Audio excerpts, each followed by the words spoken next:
প্রিয় দেশবাসী, আমি পদত্যাগ করেছি। রাষ্ট্রপতি মোহাম্মদ শাহাবুদ্দিন পদত্যাগ করেছেন। সাবেক রাষ্ট্রপতি গ্রেপ্তার হয়েছে। সকল অশান্তি সৃষ্টি করেছেন। চিকিৎসার জন্য লন্ডন সফরের সময় রাষ্ট্রপতি ফোনে যোগাযোগ করেছেন সাবেক প্রধানমন্ত্রী শেখ হাসিনার সাথে, যেটা ভালোভাবে নেয়নি সরকার।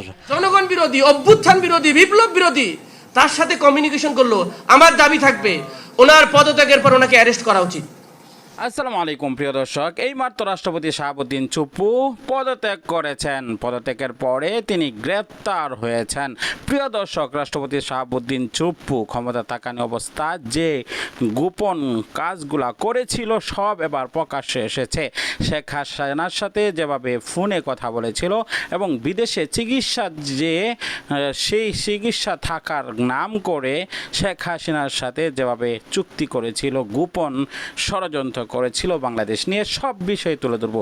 না টেনে লাইক করে এই ভিডিওটি শেষ পর্যন্ত দেখতে থাকুন। 5ই আগস্টের পরে ওনাকে রাখার কোনো অবকাশ ছিল না। কিছু ব্যক্তির জন্য তাকে রাখতে হয়, আমি যতটুকু মনে করি। ইনি সকল কলকাতা নেড়েছেন, সকল অশান্তি সৃষ্টি করেছেন। আমরা চাই এখন রাইট টাইম। অনেক রিউমার আছে, আমরা রিউমারের প্রতি আমরা সমর্থন দিব না, বাট ওনাকে আমাদের গ্রেপ্তার করতে হবে। অনেক কিছু জানার আছে আমাদের। এই অনৈতিক ব্যক্তি ভারতের তাবেদার, এই অনৈতিক ব্যক্তি শেখ হাসিনার তাবেদার। যে রিউমারগুলি প্রত্যেকে আসতেছে, উনি মোবাইলে কথা বলেছেন, টেলিফোনে কথা বলেছেন শেখ হাসিনার সাথে। আপনার একটু ভাবেন, এই সময় আমাদের পান্না সাহেব অ্যাডভোকেট, উনি একজন জেনারেলকে গালি দিচ্ছেন কুত্তার বাচ্চা বলে। আমি কুত্তার বাচ্চাটা ওনার জন্য উৎসর্গ করলাম। এই দালাল, এরাই আমাদের আসল দালাল। ঠিক, আমি আজকে কথা বলতে চাই। 52 মারা গেছে 6 জন, 71 অনেক, হিসাব করে নিয়ে আমাদের লজ্জা।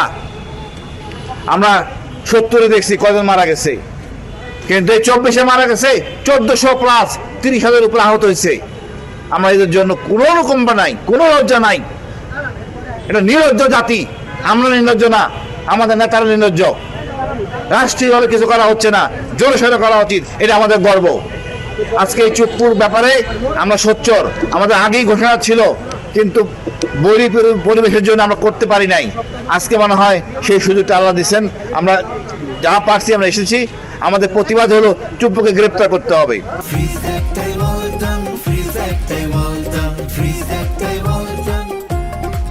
আইনের আওতায় আনতে হবে। ওনার আমল নামা দেখতে হবে, কার কার সাথে কথা বলেছেন। উনি একা না, আর অনেক লোক ওনার সাথে জড়িত। উনি গেলেন চিকিৎসার জন্য সিঙ্গাপুর, লন্ডন, ফুর্তি করতে গেছেন। 7টা গাড়ি নিয়ে ঘুরছেন, তার টাকায়, জনগণের টাকায়। এই অনৈতিক লোক থাকার কোনো অধিকার নাই। আমার জনগণ চিকিৎসার জন্য ওষুধ কিনতে পারে না, এদের টাকায় তারা এত ফুর্তি করে। এটাই আমাদের রাজনীতিবিদ। আমি মনে করি কঠোর হইতে হবে আমাদের। চুপ্পুকে গ্রেপ্তার করতে হবে। চুপ্পুকে ছাড় দিলে সরকারকে আমরা দায়ী করবো, আমরা স্বরাষ্ট্রমন্ত্রীকে দায়ী করবো। একই সূত্রে গাধা। এই আসালাম বলেন, এই চুপ্পু বলেন, এরা অনৈতিক ব্যক্তি, দেশটাকে শেষ করে দিছে। আমরা এটা শেষ হতে দিব না। বিচারের মাধ্যমে প্রতিষ্ঠিত করতে চাই, আগামীতে এরকম এই ধরনের কোনো সৃষ্টি না হয়। আমরা আপনাদের সহযোগিতা কামনা করি। রাষ্ট্রপতি মোহাম্মদ শাহাবুদ্দিন শুক্রবার বা শনিবারই পদত্যাগ করতে পারেন বলে রাজনৈতিক অঙ্গনে জোর আলোচনা চলছে। শারীরিক অসুস্থতাকে পদত্যাগের কারণ হিসেবে উল্লেখ করা হতে পারে বলে সংশ্লিষ্ট দায়িত্বশীল একাধিক সূত্র জানিয়েছে। সরকার ও বিএনপির একাধিক সূত্রের দাবি, আওয়ামী লীগ সরকারের আমলে নির্বাচিত রাষ্ট্রপতি মোহাম্মদ শাহাবুদ্দিনকে পদত্যাগের বিষয়ে বিএনপির উচ্চ পর্যায় থেকে বার্তা দেওয়া হয়েছে। একই সঙ্গে তার সম্ভাব্য উত্তরসূরি নিয়েও দলটির নীতি নির্ধারণী পর্যায়ে আলোচনা চলছে। রাষ্ট্রপতির কাছে এ বার্তা পৌঁছে দেওয়ার সঙ্গে সংশ্লিষ্ট একটি সূত্র বুধবার রাতে বিষয়টি নিশ্চিত করে জানায়, খুব শিগগিরই রাষ্ট্রপতির পদত্যাগের সম্ভাবনা রয়েছে। তবে এ বিষয়ে প্রকাশ্যে কোনো মন্তব্য করতে রাজি হয়নি সূত্রটি। এদিকে রাষ্ট্রপতি পদে কে আসতে পারেন তা নিয়েও রাজনৈতিক মহলে আলোচনা শুরু হয়েছে। সরকারের গুরুত্বপূর্ণ একটি পদে চুক্তিভিত্তিক দায়িত্ব পালন করা একজন সচিবের নাম সম্ভাব্য রাষ্ট্রপতি হিসেবে নতুন করে আলোচনায় এসেছে। যদিও এর আগে স্থানীয় সরকার, পল্লী উন্নয়ন ও সমবায় মন্ত্রী মির্জা ফখরুল ইসলাম আলমগীর, বিএনপির জ্যেষ্ঠ নেতা খন্দকার মোশাররফ হোসেন, আব্দুল মঈন খান সহ আরও কয়েকজনের নাম সম্ভাব্য প্রার্থী হিসেবে আলোচিত হয়েছিল। সংবিধান অনুযায়ী রাষ্ট্রপতির পদ শূন্য হলে জাতীয় সংসদের স্পিকার সাময়িকভাবে রাষ্ট্রপতির দায়িত্ব পালন করবেন। এরপর নির্ধারিত সময়ের মধ্যে সংসদ সদস্যদের ভোটে নতুন রাষ্ট্রপতি নির্বাচিত হবেন। নতুন রাষ্ট্রপতির মেয়াদকালে পরবর্তী জাতীয় সংসদ নির্বাচন অনুষ্ঠিত হওয়ার কথা থাকায় বিষয়টি রাজনৈতিকভাবে বিশেষ গুরুত্ব বহন করছে।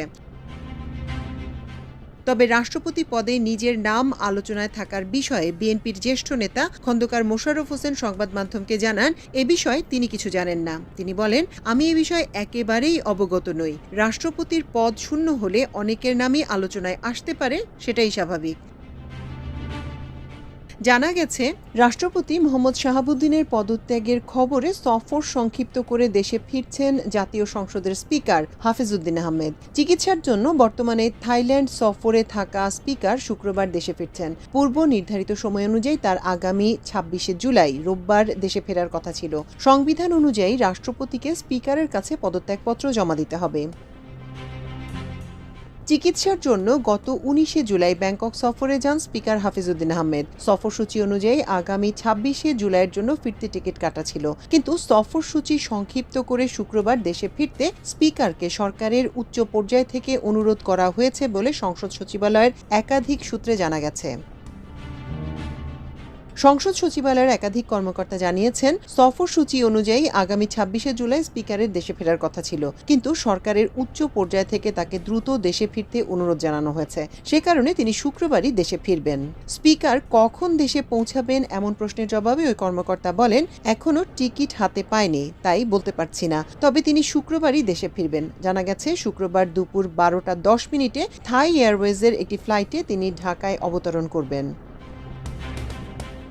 বাংলাদেশের সংবিধানের ৫০-এর ৩ অনুচ্ছেদ অনুযায়ী স্পিকারের স্বাক্ষরযুক্ত পত্রযোগে পদত্যাগ করতে পারবেন রাষ্ট্রপতি। সংবিধানের ৫৪ অনুচ্ছেদ অনুযায়ী রাষ্ট্রপতির পদ শূন্য হলে বা তিনি দায়িত্ব পালনে অক্ষম হলে নতুন রাষ্ট্রপতি নির্বাচিত না হওয়া পর্যন্ত জাতীয় সংসদের স্পিকার ভারপ্রাপ্ত রাষ্ট্রপতি হিসেবে দায়িত্ব পালন করবেন। সেক্ষেত্রে নতুন রাষ্ট্রপতি নির্বাচিত হওয়া পর্যন্ত ভারপ্রাপ্ত রাষ্ট্রপতির দায়িত্ব পালন করবেন স্পিকার হাফিজউদ্দিন আহমেদ। স্পিকার সাময়িকভাবে রাষ্ট্রপতির দায়িত্ব পালন করলেও সংবিধানের ১২৩-এর ১ অনুচ্ছেদ অনুযায়ী পদ শূন্য হওয়ার ৯০ দিনের মধ্যে জাতীয় সংসদ সদস্যদের ভোটে নতুন রাষ্ট্রপতি নির্বাচন করতে হবে। বাংলাদেশে সর্বশেষ ভারপ্রাপ্ত রাষ্ট্রপতি ছিলেন। সম্পূর্ণ ভিডিওটি দেখলেন, বুঝতে পেরেছেন ভিডিওটি অত্যন্ত গুরুত্বপূর্ণ। আমরা ব্রেকিং নিউজ, তাজা খবর, আপডেট টপিকগুলো আপনাদের মাঝে শেয়ার করি। ওকে, সকল আপডেট এবং ব্রেকিং নিউজগুলো পাওয়ার জন্য আমাদের চ্যানেলটিকে সাবস্ক্রাইব করে পাশে থাকা বেল বাটনটি অন করে দেবেন। দেখা হচ্ছে পরবর্তী ভিডিওতে। সে পর্যন্ত ভালো থাকুন, সুস্থ থাকুন।